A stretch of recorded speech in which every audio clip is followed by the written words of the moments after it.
Beban mental ya Mang Ei yang sangat luar biasa sampai saat ini. Karena kenapa? Kalau seandainya dulu ya saya tidak mengantar teman saya ke tempat tersebut, tidak mungkin ada kejadian seperti itu Mang Ei. Saya tidak henti-hentinya Mang Ei ya melakukan sholat tobat gitu. Semoga Allah mengampuni semua dosa-dosa saya.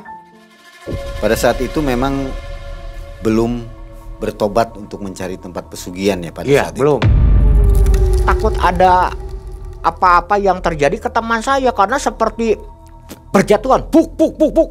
Kayak seperti teman saya itu dibanting-banting gitu. Nah, setelah itu teman saya membuka. Setelah membuka, teman saya di saat itu shock Mang Ei ya. Antara percaya dan tidak melihat nominal uang 50 ribuan dan 100 ribuan. Dibawa ke dalam rumahnya sampai istrinya di situ juga sempat shock. Bapak, ini uang apa? Dapat dari mana? Kamu jangan banyak ngomong. Yang penting kita kaya, kita bisa bayar utang-utang kita bisa hidup mewah. Percaya pesugihan jual janin itu ada dan dia berhasil ya, tapi tidak ada tumbal nyawa keluarganya yang lain yang kena. Jadi cuman hanya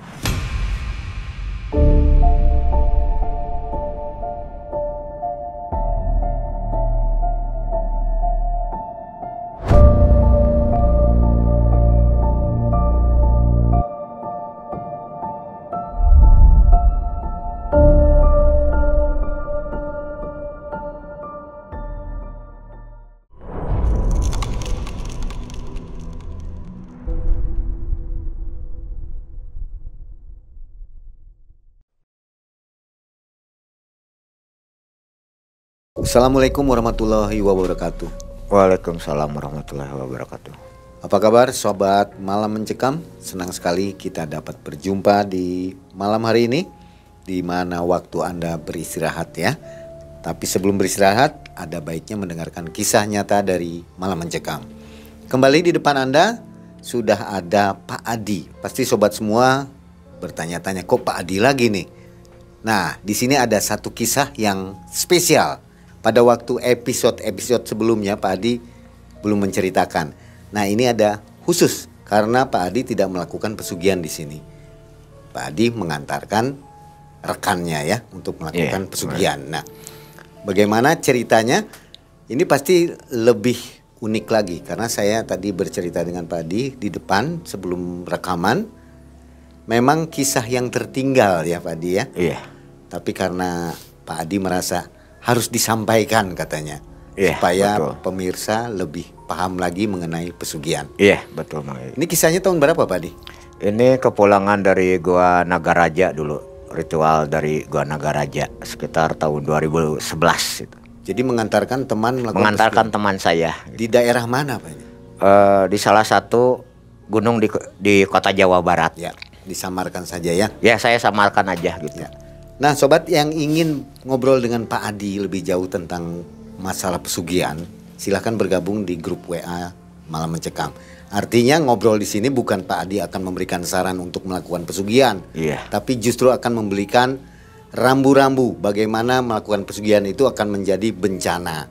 Begitu mungkin ya Pak Adi ya? Iya, betul Pak Adi. Seperti itu. Jadi kisah-kisah Pak Adi ini bukan untuk ditiru sebenarnya. Pak Adi memberikan informasi lebih tentang dunia pesugihan. Iya. Begitu ya Pak Adi ya? Iya, jadi untuk jangan ditiru gitu. Jangan ditiru. Ingat, jadi ini anggap tambahan informasi untuk kita semua. Nah, kita ke Pak Adi. Apa kabar Pak Adi? Alhamdulillah baik Mang Ei. Sehat ya? Alhamdulillah sehat Mang Ei. Sudah berapa bulan kita nggak ketemu, akhirnya ketemu lagi nih. Iya Mang Ei. Sudah siap untuk menceritakan? Insya Allah siap Mang Ei. Sebelum kita ngobrol Pak Adi, gimana di grup WA banyak yang bertanya tentang apa nih? Iya banyak yang japri saya menanyakan, mayoritas itu menanyakan bentuk-bentuk pesugihan. Ada beberapa bahkan ingin mencoba ya mengikuti, tapi saya sarankan untuk jangan diikuti. Itu saya sengaja mengkisahkan kisah masa lalu saya di dunia pesugihan itu pertama agar untuk jangan diikuti. Karena permasalahan saya dulu beres juga tidak dengan pesugihan, tetap dengan jalur yang putih gitu ya. Terus yang kedua, segala sesuatu itu sangat berisiko nanti di kemudian hari. Pasti ada resiko.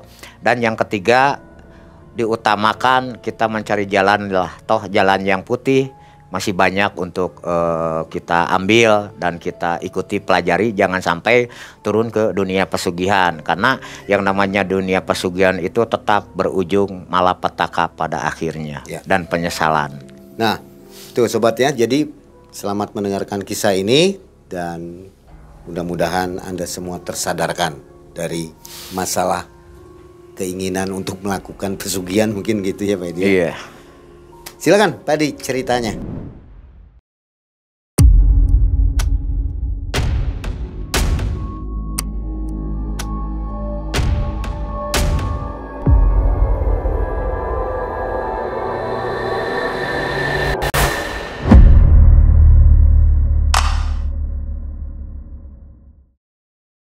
Ya, gini Mang Ei, kebetulan setelah kepulangan ritual saya di Gua Nagaraja, Jawa Tengah, saya kembali lagi ke rumah.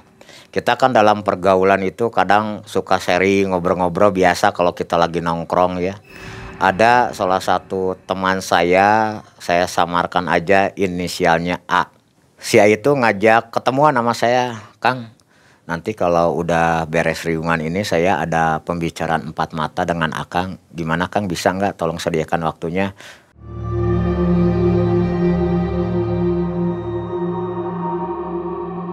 Nah di situ saya emang ada apa Kang? Aduh saya nih jadi kaget. Ada pembicaraan empat mata apa maksudnya? Ya Kang, biar nggak diketahui sama teman-teman yang lain lah, kan nggak enak juga. Dia bilang gitu.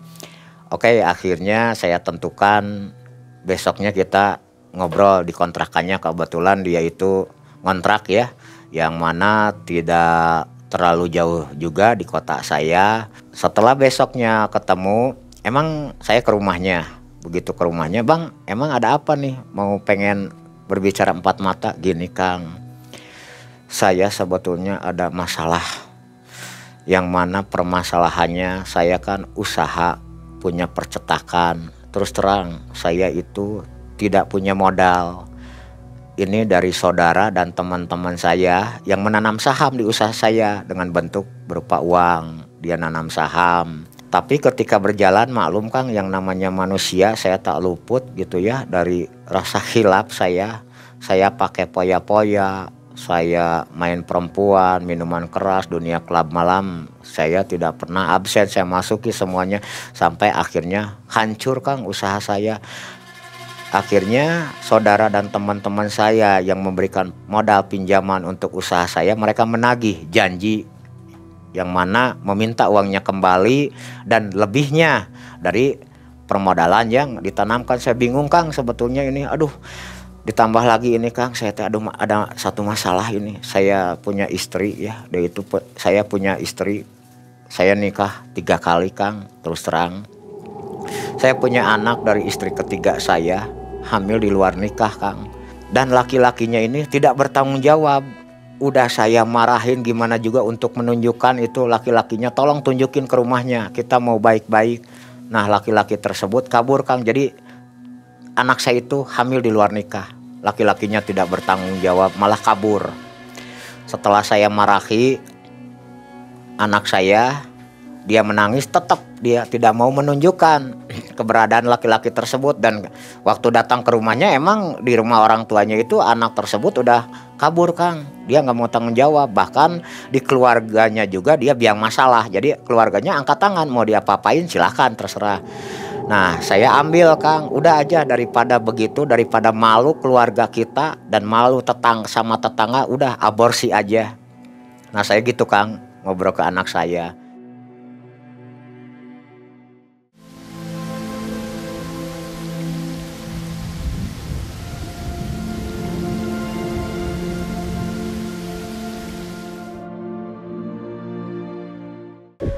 Tapi karena Akang ini ngobrol-ngobrol sering sama saya, ketemu, Akang suka kemana-mana.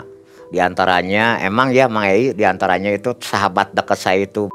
Jadi saya tidak ada tertutup dengan semua sejarah saya beliau tahu. Awalnya memang Kang, sebetulnya saya ke Akang juga pengen nanya itu masalah pesugihan. Saya awalnya ke Bang ya Mang Ei bilang ini, udahlah itu mah masa lalu saya, udah jangan dibahas-bahas. Nah akhirnya terputus pembicaraan itu di situ.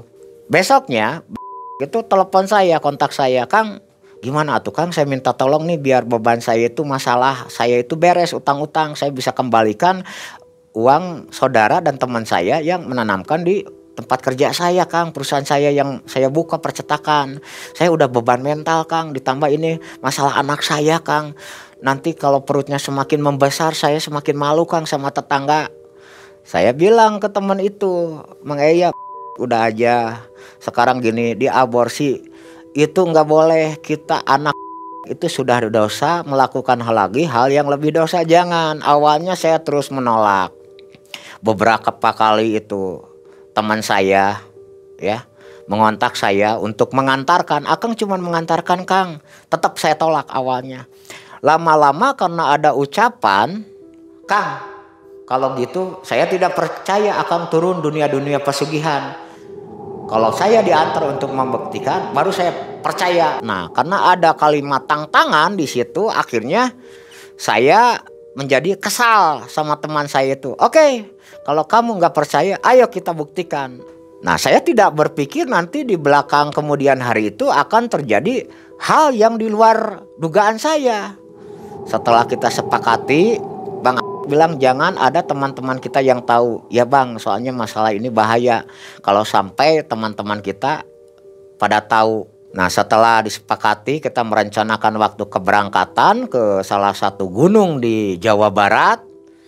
Kita berangkat itu saya, anaknya dan teman saya ya, anaknya yang perempuan itu. Kita berangkat, posisi anaknya itu lagi mengandung itu 4 bulan ya, 4 bulan lebihan lah lagi pas mengandung. Akhirnya kita bertiga berangkat ke tempat tersebut. Setelah berangkat saya ketemukan sama juru kunci, Bah ini dulu Abah masih ingat yang saya? Iya katanya. Ya gini Bah, ini kebetulan teman saya ada, dia ingin minat turun pesugihan jual janin Bah. Di sini kan ada Bah ya. Ya di sini emang ada 2 jalur di sini gitu. Apa aja Bah nanti ritualnya, terus syarat-syarat apa aja yang harus disediakan Bah? Sok aja Abah langsung ngobrol ini sama teman saya langsung. Nah di situ Mang Eya, teman saya terlibat obrolan dengan si Abah dan saya di situ menyaksikan ya. Akhirnya si Abah meminta, ya udah aja maharnya 750.000, nanti Abah beli alat-alat ritualnya, nanti aja malam kita ke atas gunung ya. Itu kebetulan posisinya di anak kaki ya, di anak kaki gunung itu tempat tersebut.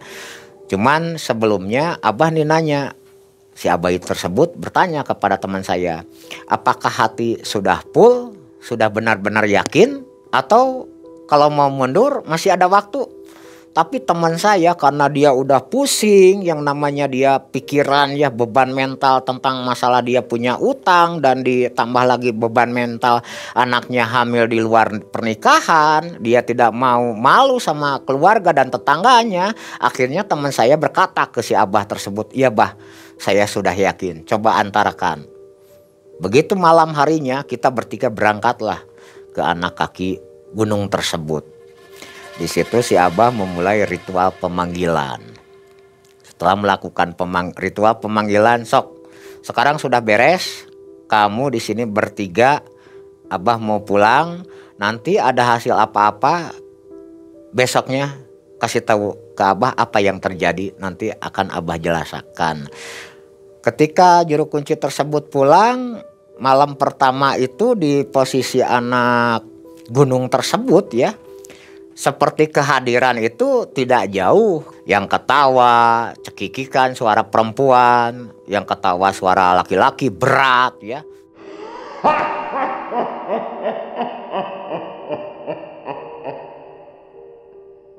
Yang mana saya karena pengalaman dulu di dunia pesugihan yang banyak turun, saya anggap hal itu seperti hal biasa aja. Tapi untuk anaknya teman saya ini, dia menggigil ketakutan. sambil saya pegang. Kebetulan kan anak perempuan teman saya itu posisinya di tengah, saya di arah kiri dan teman saya di arah kanan. Saya pegang, "Teh, diam. Kan teteh udah berbicara kita sebelum turun ke sini, apapun yang terjadi teteh sudah siap."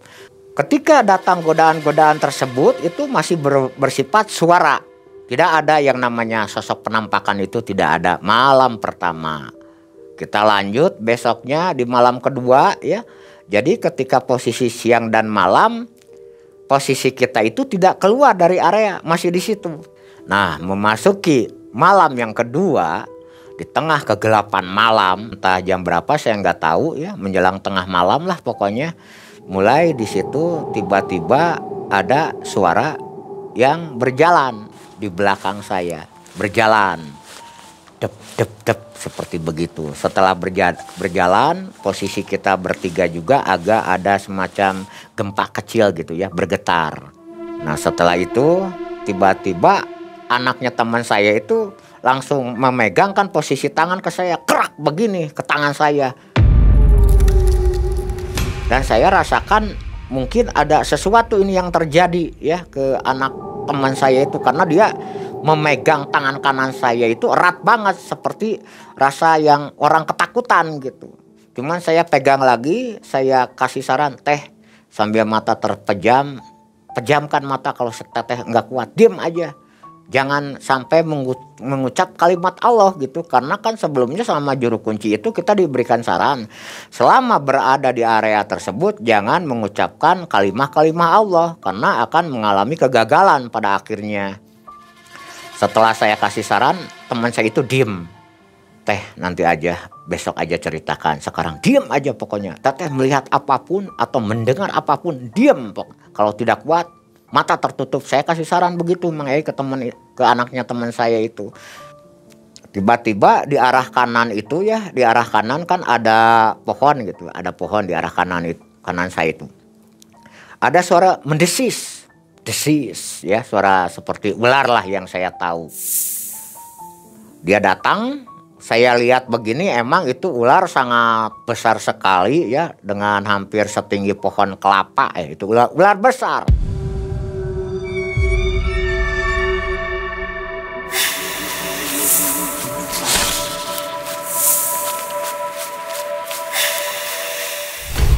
Cuman posisi ular tersebut cuman memandang aja. Setelah memandang ada mungkin beberapa menit, hilang lagi. Nah itu posisi di malam kedua. Nah pas besok harinya di malam ketiga si Abah datang. "Gimana Jang, datang kan si Abah itu ke tempat kita bertiga duduk itu. Apa yang terjadi di malam ke-1 dan malam kedua?" Saya ceritakan. Malam ke-1 nggak ada apa-apa Bah. Ya wajar lah, yang namanya kita merinding makan namanya juga di kegelapan malam. Nah malam kedua ini anaknya teman saya terasa ada yang membelit Bah perutnya ya, ke perutnya. Sampai dia ini ketakutan hampir mengucapkan kalimah-kalimah Allah. Cuman saya untung keburu larang Bah gitu. Ya udah sekarang mah pulang. Turun dulu lah ke rumah Abah, kita ngobrolnya di rumah. Nah akhirnya kita dari anak kaki gunung tersebut kita turun ke rumah si Abah. Coba ceritakan. Nah akhirnya kita itu di situ ngobrol, termasuk anaknya teman saya menceritakan bahwa di posisi malam kedua itu terasa ada yang membelit ke perutnya seperti seekor ular gitu. Terus si Abah itu berbicara, "Nah sekarang gini aja, kamu bertiga pulang dulu, nanti kalau ada apa-apa kesini lagi." Bah ini saya di situ langsung bertanya ke si Abah, "Bah ini saya jadi bingung.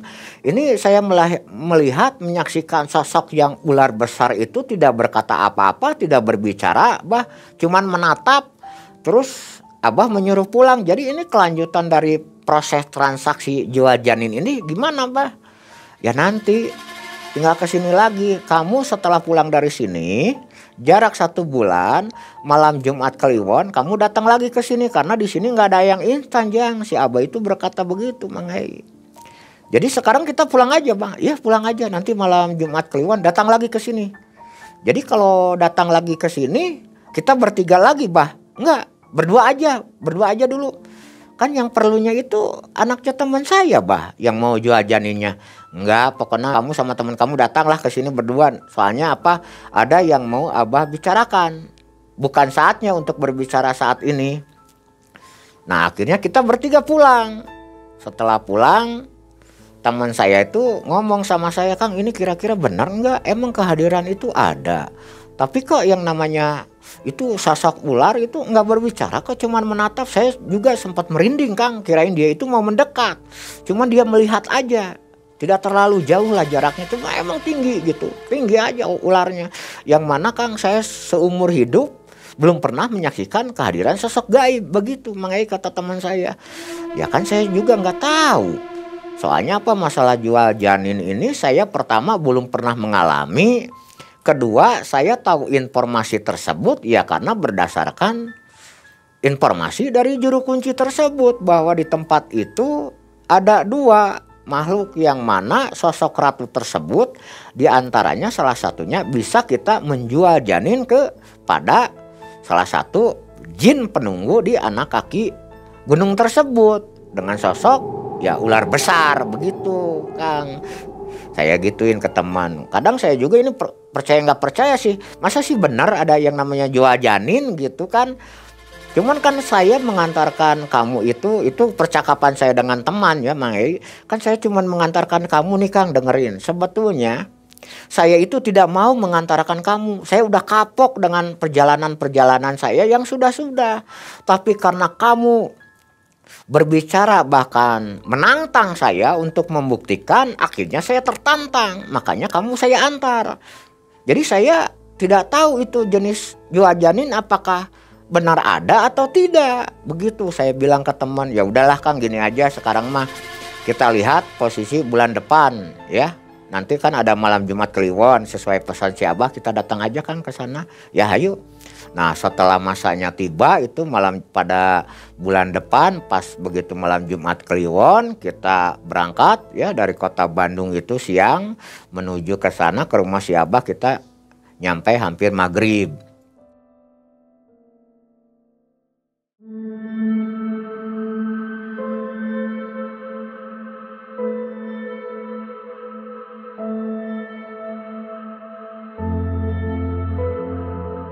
Bah, ini sesuai pesan Abah, saya dan teman saya sudah datang. Kenapa Abah memanggil kita berdua? Anak teman saya kok tidak dibawa? Kan yang mau jualnya itu anaknya teman saya. Lalu si Abah tersebut berkata, gini, Jang, sebetulnya kenapa Abah memanggil kamu berdua? Karena nanti proses pengambilan janin tersebut ya, kalau Abah bicarakan ada anaknya takut ketakutan ini anak teman saya. Makanya sengaja Abah berbicara untuk melakukan aturan-aturan atau tata cara. Jadi kalau nanti janinnya meninggal, nih kamu ke teman saya juru kunci itu bilang si Abah, kamu udah tahu dan jangan sampai kamu itu membaca kalimah-kalimah atau bentuk apapun setelah meninggalnya janin tersebut ya. Jadi kalau gimana lah caranya bawa ke rumah saudara atau gimana caranya supaya dalam posisi meninggalnya itu jangan langsung di rumahnya karena bisa ketahuan sama tetangga. Karena kalau sudah dimakamkan jadi istilahnya dimakamkan secara sembunyi-sembunyi gitu, Mangai saran dari si Abah tersebut. Karena ini berkenanya dengan urusannya kan masalah nyawa. Nah terus saya jawab ke si Abah, bah gini, bah, emang masalah jual janin ini beneran bisa menghasilkan uang? Karena saya sebelumnya kan tidak tahu, bah. Nah, lalu jawaban juru kunci, betul, di sini akan ada uang dikirim karena kita kan itu masuknya jual beli. Tapi tidak ada ini, bah, tidak ada nanti efek di kemudian hari ke keluarganya ada yang kena tumbal atau gimana. Enggak, ini kan prosesnya jual beli kata si Abah itu. Kita menjual dan bangsa gaib begitu ya, jin ratu ular itu yang membeli. Jadi cukup satu aja, tumbalnya itu janin. Pelakunya ya tidak terbawa, siapapun tidak akan terbawa, begitu keterangan si Abah. Nah terus sekarang gini, gimana, bah? Nah itu teman saya ngeyel waktu itu, bah gini aja. Saya pengen cepet-cepet dapat duit nih bah. Yang tadi abah katakan saya simak terus ada obrolan tidak langsung instan dapat uang di sini itu gimana? Lalu si abah menjawab, yang namanya pesugihan itu dimanapun bentuknya tidak ada yang instan hasil di tempat. Semuanya melalui proses. Cuman untuk jual janin ini tidak melakukan ritual puasa mati geni yang sebelumnya saya pernah turun. Enggak, itu mah enggak ada puasa-puasaan gitu, cuman kita datang diam aja. Dan nanti ada proses, dalam arti proses itu jadi diambilnya nyawa tersebut dalam posisi belum diperut ya, masih berbentuk janin itu enggak diambil, jadi tetap menunggu kelahiran anak tersebut. Makanya tadi Abah jelaskan ya, ke kalian berdua itu kata si Abah, nanti prosesnya itu nanti ketika diambil menunggu lahir dulu. Nah teman saya ngejel, bah gini aja lah, coba tolong saya antarkan ke gunung tersebut ya, ke anak kaki gunung tersebut. Saya ingin mengadakan nego, meminta cepat sekarang aja, saya butuh duit. Itu teman saya ngejel. Tapi nih kata si Abah, kalau seandainya sekarang saya antar, kata si Abah, saya nggak tahu apa-apa yang terjadi di atas, nanti saya nggak tanggung jawab. Si Abah bilang begitu karena mungkin sudah tahu si Abah nanti efeknya kalau bangsa jin begitu udah ngobrol merah harus ngikuti merah.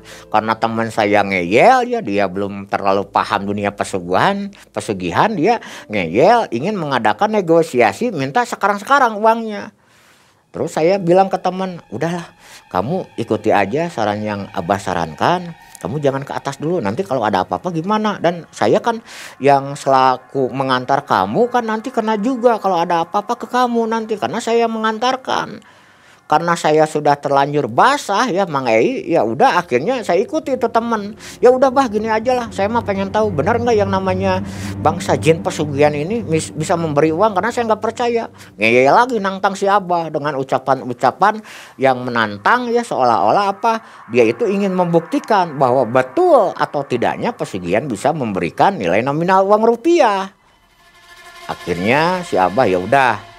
Tapi perjanjian ya dengan Abah, kalau ada apa-apa di atas Abah jangan disalahkan. Nah setelah bikin perjanjian, kita diantarlah berdua ke atas. Setelah sampai di atas, si Abah merapalkan pemanggilan. Setelah itu sok udah, kamu di sini. Sebetulnya ini belum waktunya untuk kamu menghadap. Tapi karena kamu tetap memaksa, silahkan kamu nego sendiri dengan ratunya.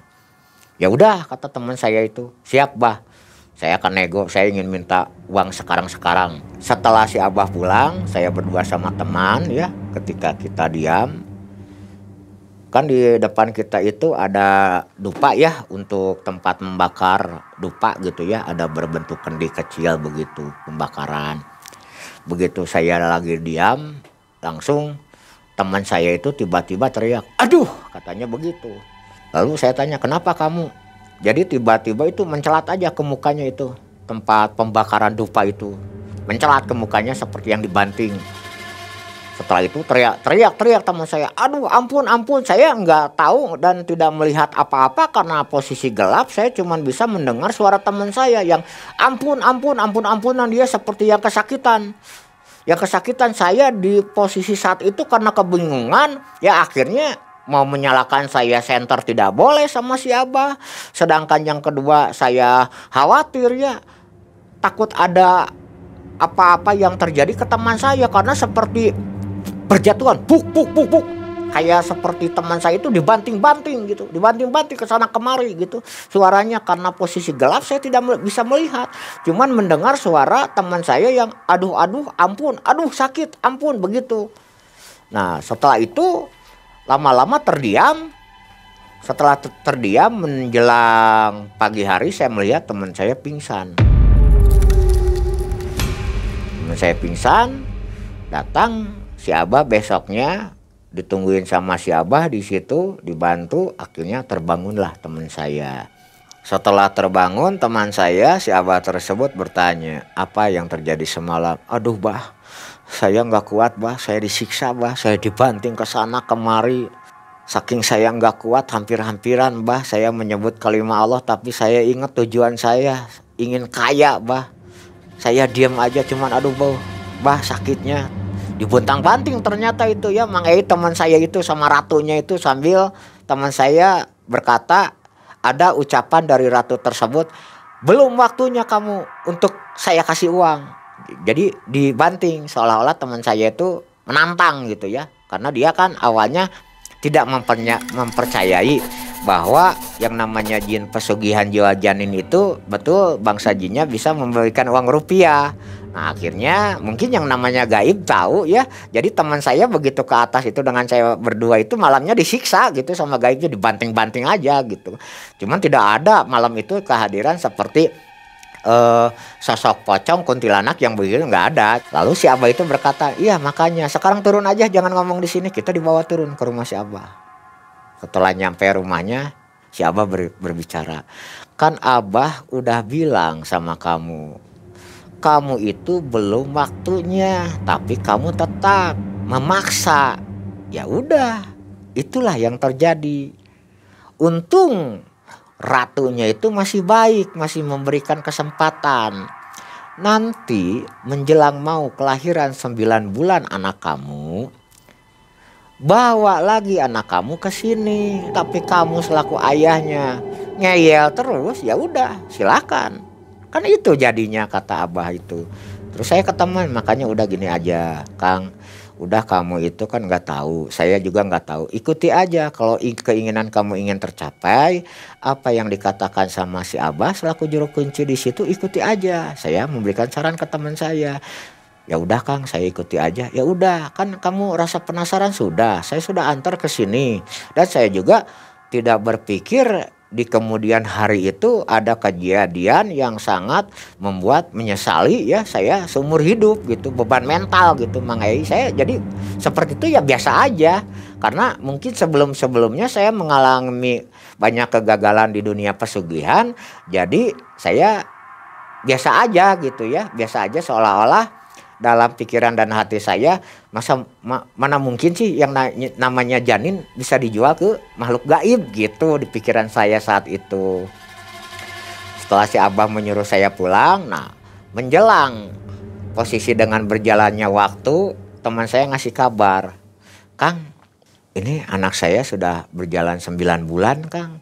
Ya udah, saya ke teman saya, nanti aja kalau udah pas 9 bulan kita datang ke si Abah menanyakan permasalahan ini lagi. Jadi ada beberapa proses gitu ya menunggu kelahiran anak tersebut.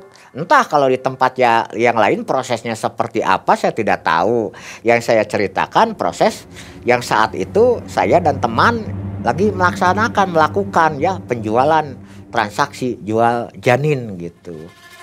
Nah mendekati anaknya 9 bulan, akhirnya kita bertiga datang lagi ke rumah si Abah. Teman saya berkata, Bah ini anak saya sudah 9 bulan Bah, jadi gimana? Nah si Abah gini berkata, kamu sekarang siapkan sesaji ya, siapkan sesaji, dan anak kamu nanti harus berani memotong anak ayam. Lalu si Abah bertanya ke anaknya teman saya itu, gimana nanti Neng, berani enggak memotong kepala ayamnya biar disembelih gitu, berani enggak? Kalau enggak berani sok bicarakan sekarang, karena kalau sudah kita ke atas nanti akan terlambat semuanya. Akhirnya dengan posisi wajah sedih, anaknya teman saya itu berkata, menjawab pertanyaan si Abah, iya Bah, saya siap menyembelih anak ayam.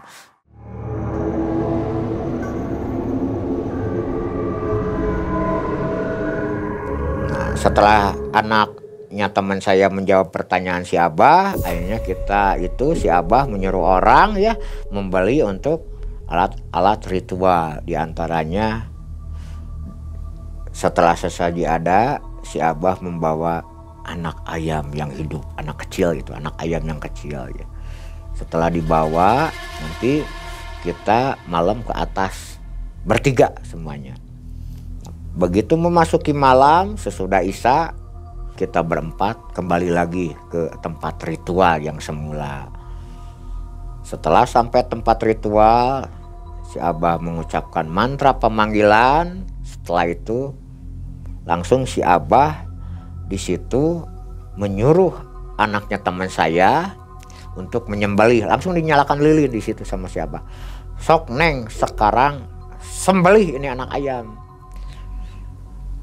Ketika anaknya teman saya itu memegang pisau disuruh menyembelih, nggak langsung menyembelih itu, masih berpikir di situ saat itu. Nah saya begitu lihat itu, teh kalau seandainya ragu jangan. Cuman si Abah bertanya lagi kepada anak teman saya, gimana neng? Neng sudah puas belum hatinya? Sudah benar-benar tega belum? Sok sebelum terlambat. Si Abah berbicara begitu. Cuman teman saya ini yang ya udah kamu jangan banyak ngomong, biar utang ayah lunas dan kamu bisa hidup bahagia. Kamu dengan duit bisa mencari laki-laki yang tipe seperti apa aja bisa. Udah jangan banyak ngomong, jangan banyak pikiran. Emosi itu teman saya di situ. Nyuruh ke anaknya tetap untuk menyembelih. Karena di bawah tekanan ayahnya, akhirnya anak teman saya itu menyembelihlah ayam itu. Anak ayam itu disembelih, muncrat darah di situ. Setelah disembelih, si Abah mengambil kepala anak ayam lalu ditanam, ya, ditanam di tanah yang mana di depannya itu ada seperti pohon dan batu-batu besar. Ditanam itu anak ayam. Setelah ditanam, sekarang ayo kita pulang, kata si Abah tuh. Saya di situ, Bah, jadi kita nggak bermalam di sini? Nggak, ngapain bermalam? Udah jang, nges beres, cek si Abah teh. Karena proses penyembelihan sudah dilaksanakan. Udah sekarang mau pulang. Kita bertiga akhirnya pulang ke rumah si Abah. Setelah pulang ke rumah si Abah, teman saya nanya ke si Abah, Bah, gini nih, proses ke-1 kita kesini bertiga. Proses kedua kita kesini ya datang berdua. Ini terus proses yang ketiga terakhir saya datang kembali bertiga, yaitu dengan saya dan anaknya. Jadi kapan, Bah, itu duit adanya? Jadi yang dipikirkan teman saya itu duit dan duit aja gitu. Dia nggak berpikir pikiran anaknya atau gimana, Mang. Iya. Jadi duit dan duit yang ditanyakan. Si Abah juga sempat jengkel sampai berkata si Abah itu keras ke teman saya itu, Jang, kieu we ayeuna mah engke buktikeun we Pak ku Ujang. Nanti akan dikirim itu uang tersebut ke rumah katanya. Wah, mana Bah, masa dikirim ke rumah? Kan nggak tahu rumah saya. Itu gaib, itu tahu nanti Bang Sajin. Pokoknya kamu jangan banyak ngomong, nanti akan dikirim uang ke sana. Nah, si Abah sempat emosi di situ ke teman saya karena ngeyelnya ini teman saya gitu. Nah, akhirnya besoknya kita pulang. Setelah pulang, di perjalanan itu terus aja teman saya ngomel, Kang, seolah-olah ngomelnya itu ragu, tidak percaya gitu. Kang, ini mainan atau gimana nih? Kita udah nyembelih, kirain saya duit itu langsung ada di gunung. Anak diambil, duit ada kok. Masih begini, masih ada perjalanan proses. Nah, saya di situ sempat jengkel. Saya bilang gini, Kang, udah aja gini ke teman saya. Kamu itu udah saya antar, ya. Udah saya antar, sekarang ikuti aja kata si Abah dan saya juga, karena saya blank kalau masalah jual janin. Saya nggak tahu karena saya sebelumnya belum pernah turun di dunia pesugihan jual janin. Cuman saya tahu dari si Abah saya juga. Jadi di perjalanan bis itu kita ngomel aja gitu teman saya.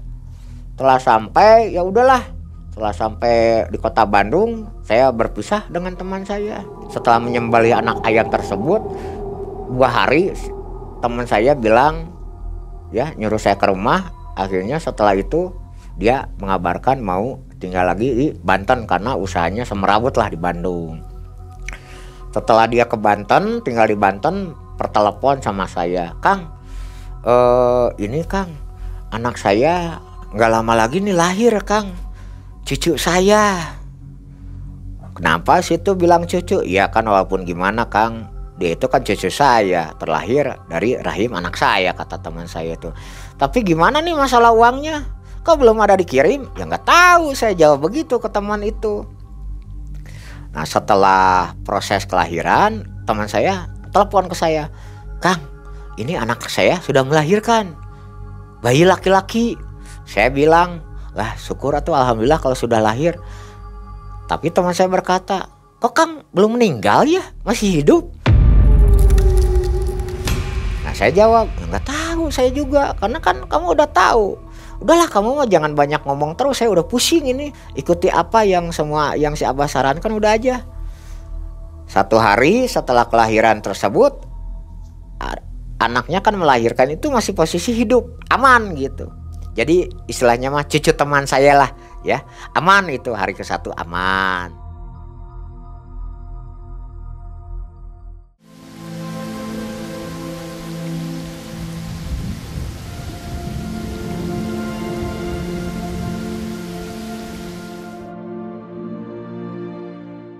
Hidup. Nah, pas hari kedua itu aman. Telepon lagi teman saya, "Kang, ini kok cucu saya masih hidup, Kang?"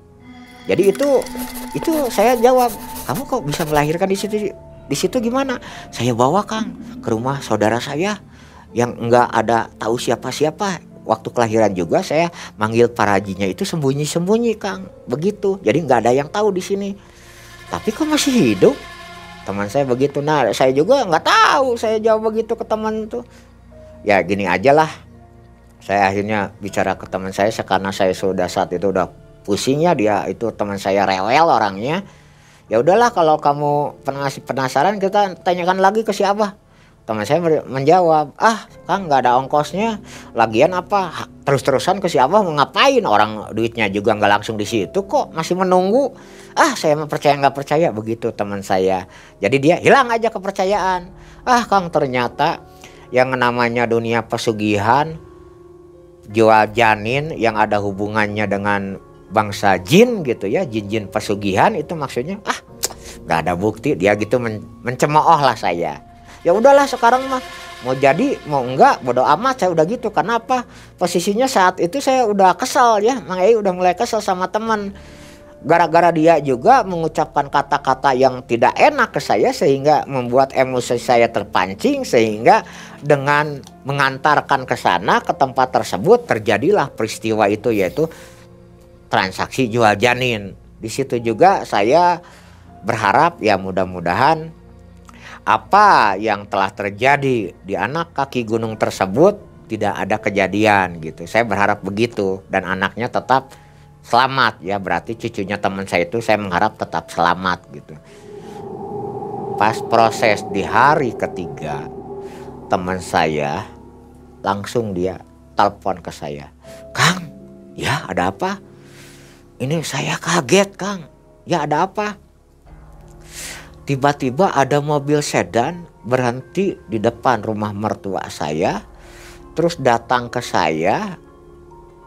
Jadi sosoknya itu bukan gaib, Kang. Datangnya sore-sore, 2 orang, pakaian penampilan manusia aja biasa.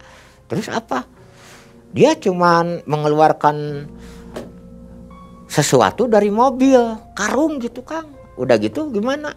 Ya udah, dia memberikan, udah mengetuk pintu, 'Nih buat kamu.' Berlanjut aja gitu, Kang. Terus ya saya nggak tahu itu isi karungnya. Nah di tengah percakapan begitu saya sama teman, "Ya udah kamu buka aja." Jadi karungnya itu seperti karung goni ya, tapi agak lusuh ya Mang Ei gitu, agak lusuh, cuman 2 karung besar gitu. Nah setelah itu teman saya membuka. Setelah membuka, teman saya di saat itu shock Mang Ei ya, antara percaya dan tidak melihat nominal uang 50 ribuan dan 100 ribuan. Dia itu sempat shock dan tidak percaya bahwa itu uang asli. Akhirnya uang tersebut dibawa ke dalam rumahnya, sampai istrinya di situ juga sempat shock. "Bapak," ya ke teman saya itu kembali teman saya menceritakan ke saya di pertelepon itu, "Pak, ini uang apa? Dapat dari mana?" Karena teman saya orangnya ngeyel dan emang keras. "Udah kamu jangan banyak ngomong, yang penting kita kaya, kita bisa bayar utang-utang kita bisa hidup mewah," gitu Mang Ei ya bilangnya tuh. Nah setelah itu teman saya melihat cucunya itu masih hidup. Jadi ketika dikirim uang tersebut, posisi cucunya itu masih hidup Mang Ei. Nah pas dia cek keaslian uang tersebut, dia belanjakan normal, dia belanja kemana, beli apa normal, ada kembalian, tidak ada keanehan ke uang tersebut. Dan tapi bentuknya itu uangnya rapih ya, kayak rapih tersusun gitu di dalam karung, itu nggak acak-acakan, jadi rapih aja gitu. Nah setelah itu pas menjelang hari keempat, teman saya telepon, Kang ya benar sih ya Kang. Jadi dia bilang itu, Kang bener, yang namanya jual janin itu terbukti Kang. Uang saya dikirimi uang ke rumah. Saya cuman belanjakan dulu sedikit, dan ini pas hari keempat Kang, cucu saya meninggal. Begitu cucu saya meninggal, saya mandikan, kan harus dimakamkan secara sembunyi-sembunyi. Begitu saya mandikan, jadi di dada bayi itu ada tapak 5 jari, tangan kanan 5 jari hijau, jadi di dada bayi tersebut meninggal gitu Mang Ai. Nah ketika mendengar telepon dari teman saya bahwa cucunya sudah meninggal, saya shock di situ Mang Ai ya. Saya shock, aduh kata saya, yang tadinya saya cuman mengantar karena teman saya itu tidak percaya dunia pesugihan tentang jual janin. Akhirnya terjadilah bahwa yang namanya pesugihan transaksi jual janin itu betul adanya Mang Ai. Nah di situ saya menyesal gitu ya. Teman saya langsung begini nelpon ke saya itu, Kang bisa nggak kamu kesini? Kamu pengen uang berapa? Kan kamu juga punya utang, saya bayarin aja sekalian utang kamu, sekalian kamu mau saya kasih modal, so kamu minta berapa saya kasih. Emang datang duitnya berapa miliar? Wah pokoknya mah banyak gitu. Saya nggak sempat hitung, banyak lah pokoknya. So kamu mau apa? Nah teman saya di situ berkatanya di telepon itu seolah-olah yang saya rasakan tidak ada penyesalan. Dia seolah gembira. Bahkan dia, ya sekarang gini Kang, daripada anak saya suruh aborsi, sayanya nggak dapat duit, mending aja jual janin. Kita dapat duit, jelas kaya. Jadi nggak ada penyesalan di pikiran teman saya itu melihat dari perkataannya Mang Ai. Tapi di saat itu saya justru yang menjadikan tekanan beban mental ya. Jadi kalau bukan saya yang mengantarkannya, peristiwa tersebut tidak akan terjadi. Teman saya beberapa kali mau memberikan sejumlah uang kalau saya mau menyebutkan, tapi saya jawab, Kang, maaf, saya tidak mau menerima uang darah cucu kamu di situ. Saya menolak Mang Ai, karena saya nggak mau ya memakan darah orang lain kan dari awal juga. Jangankan darah anak orang lain, anak saya sendiri juga nggak mau saya, kecuali kalau dengan umur saya sendiri baru gitu. Saya tolak itu karena saya nggak mau memakan darah anak orang, karena saya dengan mengantarnya juga sudah berdosa. Nah setelah saya menolak teman saya, ya udah Kang, kalau misalkan Akang tetap menolak mah saya nggak bisa memaksa. Cuman gini, kita kesana ke si Abah. Mau ngapain kata saya ke si Abah? Ya saya mau memberikan uang ke si Abah. Nah akhirnya datanglah teman saya, ya datang, tapi penampilannya berbeda ya, berbeda Mang Ai. Dia langsung, Kang ini saya udah di depan. Kebetulan ke arah rumah saya kan tidak masuk mobil ya Mang Ai, ke kontrakan saya itu tidak masuk mobil, dia menunggu di jalan. Saya akhirnya berjalan ke depan. Ini saya udah di depan, di mana kamu? Ini ada saya. Nah saya melihat dia sudah pakai mobil mewah gitu. Saya tanya, weh berat nih pakai mobil sekarang. Ya udah sekarang kita ke si Abah. Nah kita akhirnya saya sama teman saya menuju rumah si Abah. Setelah ketemu si Abah, Bah terima kasih, teman saya berkata sama si Abah, Bah terima kasih atas bantuannya proses selama ini. Sekarang Abah pengen uang berapa saya akan kasih. Nah sama juru kunci tersebut tidak mau menerima sepeser pun dari uang pesugihan, menolak itu juru kunci. Abah nggak mau karena si Abah takut mungkin terjadi ada apa-apa di belakang hari gitu ya Mang Ai. Nah akhirnya karena si Abah tidak mau ya menerima uang, walaupun teman saya memaksa ingin memberi, si Abah tetap nggak mau. Ya akhirnya udah kita pulang. Nah setelah kepulangan teman saya ke kotanya ya, ke kota Banten, dia langsung, Kang telepon lagi, makasih ya, saya sekarang sudah hidup mewah, saya sudah membayar utang-utang saya dan saya sekarang hidup kaya. Malah dia sampai ketawa gitu. Jadi melihat percakapan dari komunikasinya itu tidak ada penyesalan sama dia gitu ya. Nah justru yang kenanya itu saya, mental, beban mental. Entah beberapa hari ya, wah nggak ada informasi ke saya nih Mang Ei ya. Cuman laporan terakhir itu dari teman saya, dia menyatakan dia percaya pesugihan jual janin itu ada dan dia berhasil ya.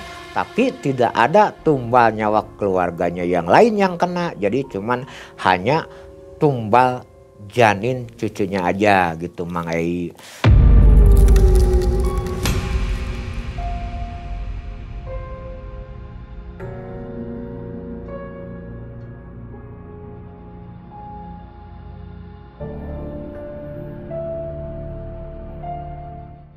Nah, beberapa hari kedepannya begitu saya kontak lagi nomor teman saya sudah tidak aktif gitu Mang Ei. Sampai detik saat ini ya Mang Ei, saya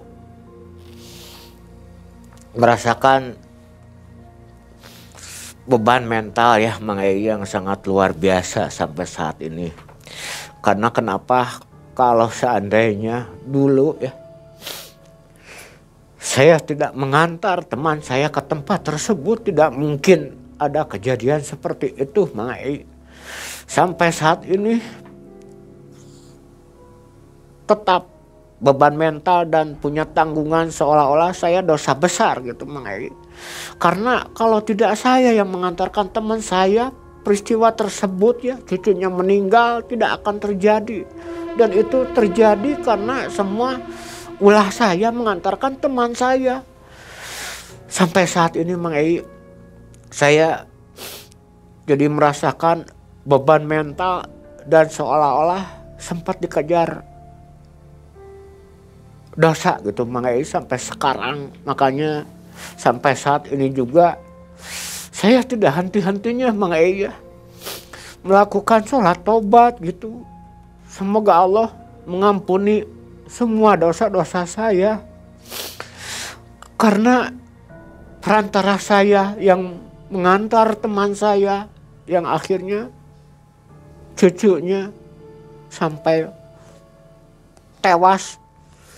Sampai saat ini tidak bisa ketemu lagi ya, sudah nggak ada sudah kontaknya. Tidak bisa ketemu lagi sama teman saya Mang Ei. Sayangnya kita tidak bisa mengetahui kondisi si A itu sampai sekarang. Iya. Belum ada rencana ingin ketemu dengan si A. Karena mencari gitu, saya posisi dia itu rumahnya di daerah kota Banten ya, di Rangkas Bitung. Saya tidak tahu karena saya dulu itu kenal dengan teman saya. Dia sama ngontrak juga di Bandung Mang Ei. Ya, ketemu di Bandung ya? Iya, ketemu di Bandung, dia juga ngontrak, dia juga kerja gitu. Pada saat itu memang belum bertobat untuk mencari tempat pesugihan ya pada saat belum. itu? Waktu saat itu jadi belum. Saya tobatnya belum bertobat. benar-benar belum terjadi ya? Belum terjadi ya, karena itu saya mengantar teman saya itu semenjak kepulangan ritual saya dari Gua Nagaraja Cilacap gitu Mang Ei. Videonya bisa ditonton ya? Iya. Nah Sobat penyesalan Pak Adi benar-benar sangat dalam telah melakukan pesugihan jual janin ini. Sayangnya kita tidak bisa mengetahui akhir dari cerita ini bagaimana kondisi si A. Iya, karena udah lost contact. Sudah lost contact. Sobat demikianlah kisah spesial dari Pak Adi yang ingin disampaikan kepada Anda supaya kita tidak menjadi tersesat. Iya, betul. Dengan pesugihan. Ya, untuk kisah ini sengaja saya kisahkan Mang Ei ya. Jadi jangan sampai mengikuti atau turun ke dunia-dunia pesugihan, karena tetap ujung-ujungnya pasti penyesalan nanti yang akan datang gitu Mang Ei. Ya betul. Saya doakan tobat nasuha dari Pak Adi ini diterima oleh Allah Subhanahu Wa Taala ya Pak Adi ya. Amin. Dan Pak Adi akan mendapatkan kehidupan yang jauh lebih baik ketika Amin, melakukan pencarian pesugihan. Ya, sampai detik ini dan saat ini Mang Ei ya, tetap dalam pikiran dan hati saya merasa tetap dikejar-kejar penyesalan saya Mang Ei ya. Sampai saya kadang sesudah saya taubat selalu berdoa, saya tidak lepas-lepasnya saya melakukan sholat taubat Mang Ei ya. Semoga Allah mengampuni semua dosa-dosa saya gitu Mang Ei. Jadi timbulnya penyesalan saya. Ya. Menyesal saya ngantar teman saya ke tempat ritual tersebut gitu Mang Ei. Baik Sobat MM, itulah kisah nyata dari Pak Adi. Mudah-mudahan kita selalu terhindar dari masalah pesugihan ya. Kita selalu dilindungi oleh Allah Subhanahu wa taala. Saya Mang Ei dan tim akhirnya undur diri. Terima kasih Pak Adi. Assalamualaikum warahmatullahi wabarakatuh. Waalaikumsalam warahmatullahi wabarakatuh.